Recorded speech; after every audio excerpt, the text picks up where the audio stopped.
নমস্কার, আমার নাম Kuldeep, presently working as block disaster management officer.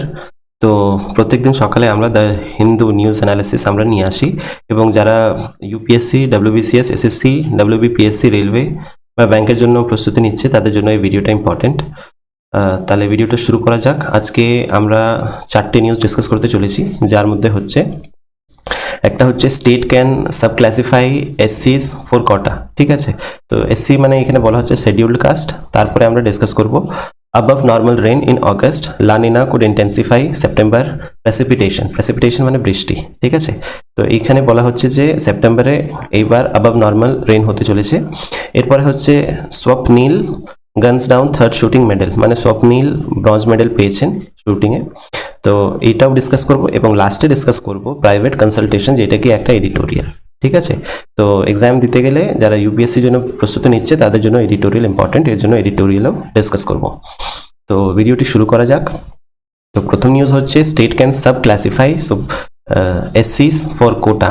ঠিক আছে, তো এখানে বলা হচ্ছে যে 7 জাজ constitution bench of the supreme court holds that sub categorization within a class. ঠিক আছে, তো এখানে সাব ক্যাটাগরাইজেশন হচ্ছে এসসির মধ্যে।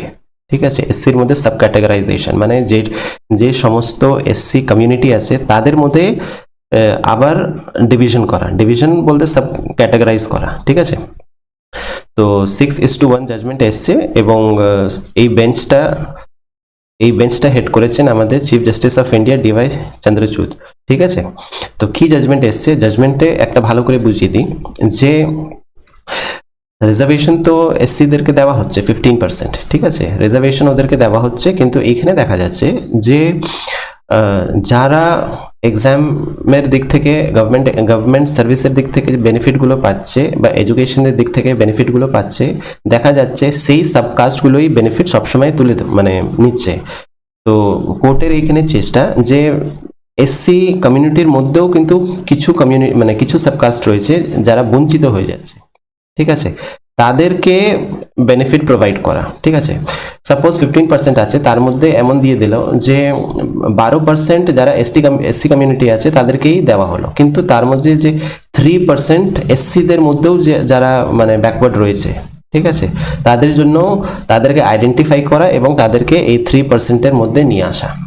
ঠিক আছে, এইটা মেন উদ্দেশ্য, এসসিদের মধ্যেও যারা বঞ্চিত হয়ে যাচ্ছে তাদেরকে সাব ক্যাটাগরাইজ করা এবং তাদেরকে বেনিফিট দেওয়া, এটা হচ্ছে মূল উদ্দেশ্য। ঠিক আছে, তো এইটার একটা জাজমেন্ট এসেছিল ইন্দিরা সাউনি কেস। এইখানে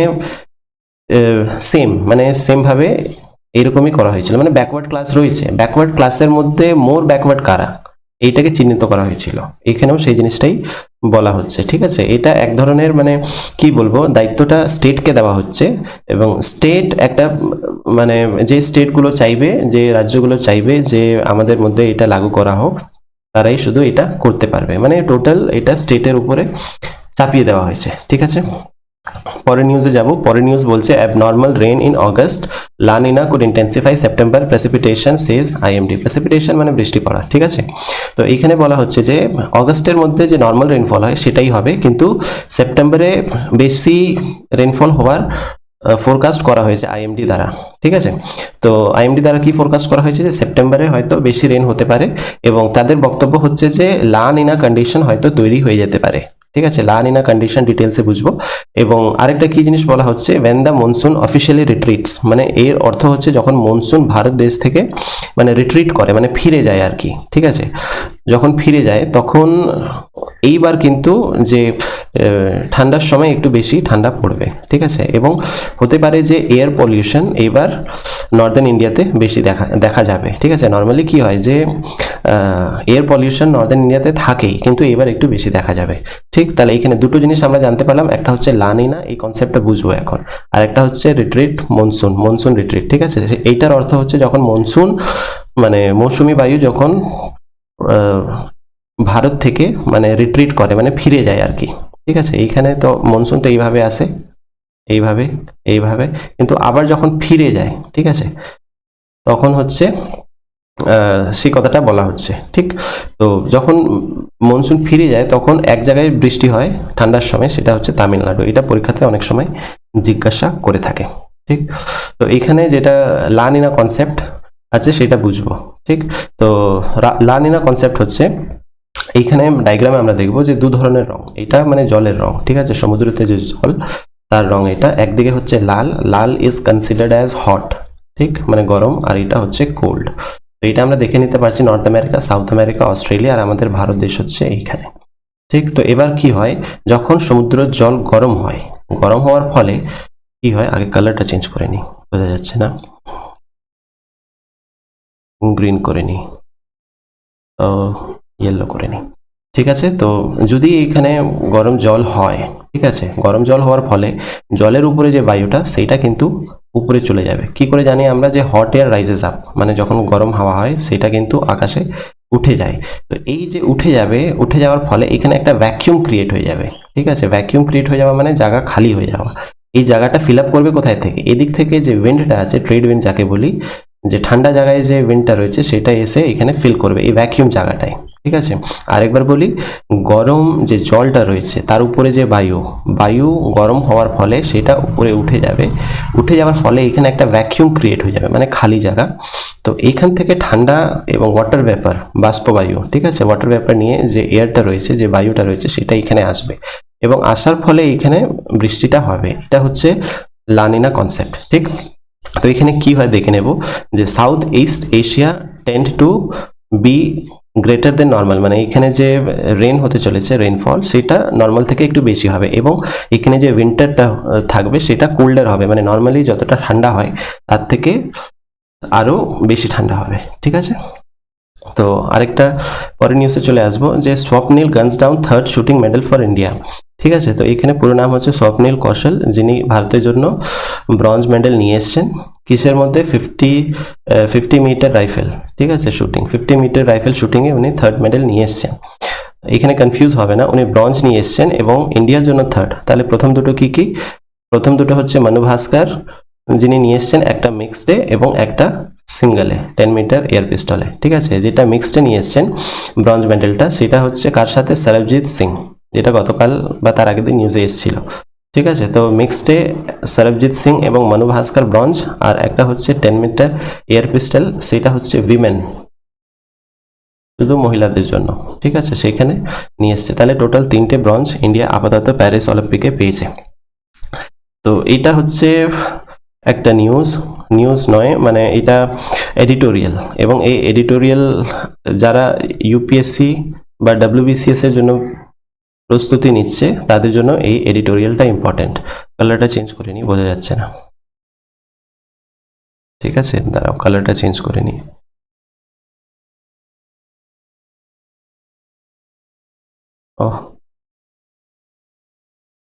ওকে, তো স্টার্ট করা যাক।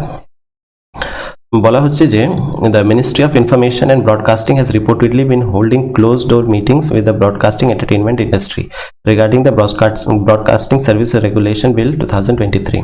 মানে বলা হচ্ছে যে ব্রডকাস্টিং সার্ভিস রেগুলেশন বিল সেইটা নিয়ে আসার জন্য যারা প্রাইভেট প্লেয়ার আছে বা ব্রডকাস্টিং এজেন্সি বা এন্টারটেনমেন্ট ইন্ডাস্ট্রি আছে তাদের সাথে ক্লোজ ডোরে মিটিং করা হচ্ছে যে কিভাবে নিয়ে আসা যায়। কিন্তু রাইটারের এখানে কথা হচ্ছে যে পাবলিক ডিসকাশন তো একটা integral part of law making, মানে যে কোনো ল তুমি যদি তৈরি করতে চাও তাহলে তোমাকে একটু পাবলিক ওপিনিয়ন নিতে হবে বা পাবলিক সাথে ডিসকাস করতে হবে। সেই জিনিসটাই এখানে করা হচ্ছে পাবলিক এন্টারটেনমেন্ট, ব্রডকাস্টিং এবং এন্টারটেনমেন্ট ইন্ডাস্ট্রি থেকে এই জিনিসটা ডিসকাস করা। কিন্তু এইখানে যে ইম্পর্টেন্ট জিনিস হচ্ছে যে এবার এই যে ব্রডকাস্টিং, মানে এই যে ব্রডকাস্টিং যে সার্ভিসটা রয়েছে সেটা শুধু যারা এস্টাবলিশড এন্টারটেনমেন্ট ইন্ডাস্ট্রি তাদেরকে নিয়ে নয়, ঠিক আছে। এইখানে আমাদের সাথে রয়েছে মিডিয়া ইন্ডাস্ট্রি, ঠিক আছে, এবং সিভিল সোসাইটি এরাও রয়েছে। তারপরে যারা কন্টেন্ট ক্রিয়েটার এরাও রয়েছে, এদেরকেও কিন্তু মানে ইগনোর করা যাবে না, ঠিক আছে। আমি 2-4 জনকে নিয়ে একটা মিটিং করে নিয়ে একটা বিল পাস বা বিল প্লেস করে দিলাম সেরকম কিন্তু হবে না, ঠিক আছে। তো সমস্ত স্টেক হোল্ডারকে ইনটু কনফিডেন্স নিতে হবে, ঠিক আছে। তো আর কি বলা হচ্ছে যে মিনিংফুল পাবলিক কনসালটেশন করতে হবে, ঠিক আছে। যে পলিসি মেকিংয়ের জন্য যে ওয়ার্ল্ড ওয়াইড যে প্রবলেমটা হচ্ছে, যেটাকে আমরা কৃষি আইনে দেখতে পেরেছিলাম, যে ডিসকাশনটা দরকার এবং ওপিনিয়নটা নিতে হবে, ঠিক আছে। এবার আমরা যদি চেষ্টা করি যে সমস্ত যে ইনপুটটা আসছে পাবলিক দ্বারা সেটা যদি আমরা বিলে যদি আমরা নিয়ে আসতে চাই সেটা কিন্তু হবে না, আমাদেরকে মেজর পোর্শন অফ সোসাইটিকে দেখতে হবে, ঠিক আছে।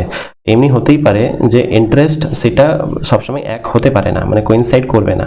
যেমন কি যারা অলরেডি এস্টাবলিশড যে কর্পোরেট স্টেক হোল্ডার, ঠিক আছে, যারা কি বড় বড় ইন্ডাস্ট্রি চালাচ্ছে মিডিয়া হাউসে, এবং তাদের সাথে যদি আমরা ক্রিয়েটার্সদেরকে ইগনোর করে দিই, বা যারা ইন্ডিপেন্ডেন্ট কমেন্টেটর আছে, সোশ্যাল মিডিয়া যারা ইনফ্লুয়েন্সার আছে, তাদেরকে যদি আমরা ইগনোর করে দিই, তাহলে সমস্যা তো তৈরি হবে। এখন আমরা দেখতে পাচ্ছি যে পরিমাণে সোশ্যাল মিডিয়াতে ভিডিওসগুলো ভাইরাল হচ্ছে, সেটাকে চেক করার জন্য, মানে সেটাকে রেস্ট্রিক্ট করার জন্য সবাইকে ডিসকাস করা দরকার, ঠিক আছে। তো আলটিমেটলি রাইটার যে বলতে চাইছে যে যদি সমস্ত যে ক্রিয়েটার্সরা রয়েছে বা সমস্ত যে ব্রডকাস্টিং এজেন্সি রয়েছে বা প্রাইভেট ওনার রয়েছে, সবাইকে সুযোগ দিতে হবে, তারা যেন বলার সুযোগ পায়, ঠিক আছে। এবং এটা নয় যে কনসাল্ট করা মানে ওরা যা বলছে সেটাই লর মধ্যে নিয়ে আসা। কনসাল্ট করা হচ্ছে অর্থাৎ হচ্ছে মানে একটা diverse opinion, diverse point of view রাখা, এবং সেটাকে মাথায় রেখে লটা তৈরি করা বা বিল পেশ করা, ঠিক আছে। তো এই বিলটা এখনো আসেনি, তবে যখন আসবে তখন ডিটেলসভাবে আমরা ডিসকাস করব। তো এটা হচ্ছে আমার প্রোফাইল, ঠিক আছে। বর্তমানে আমি অ্যাজ আ বিডিএমও কর্মরত রয়েছি এবং এই পরীক্ষাগুলো ক্লিয়ার করেছি, ঠিক আছে। তো এবার দ্য হিন্দু ডিসকাশন আমাদের বাংলা মাধ্যমে কোনো জায়গায় হয় না। আমাদের যে কটা ওয়েস্ট বেঙ্গলে বড় ইউটিউব চ্যানেল আছে সেসব জায়গায়ও আমি দেখেছি যে সেরকম ডিসকাশন হয় না। তো এটার উদ্দেশ্য একটাই হচ্ছে যে আমাদের বাঙালি ভাই বোনেরা যারা বাংলা মাধ্যমে প্রস্তুতি নিচ্ছে বা নিতে চাইছে, তাদের জন্য ইজি করে দেওয়া, ঠিক আছে। আমরা দেখে থাকি যে হিন্দি চ্যানেলগুলো দ্য হিন্দু ডিসকাশন করছে, কিন্তু আমাদের বাংলা মাধ্যমে কেউ নেই। এর জন্য এটাই চেষ্টা যে এই বাংলা মাধ্যমে দ্য হিন্দু ডিসকাশনটা শুরু করা, দেখি কতদূর করতে পারি। তো আমরা এমনি কাজের চাপ থাকে, তার মধ্যে এইসব করতে হয়, মানে এই ডিসকাশনটা নিয়ে এসেছি। তো সাপোর্ট করো, সঙ্গে থাকো, সাথে থাকো। দেখা হচ্ছে পরের ভিডিওতে। Have a nice day.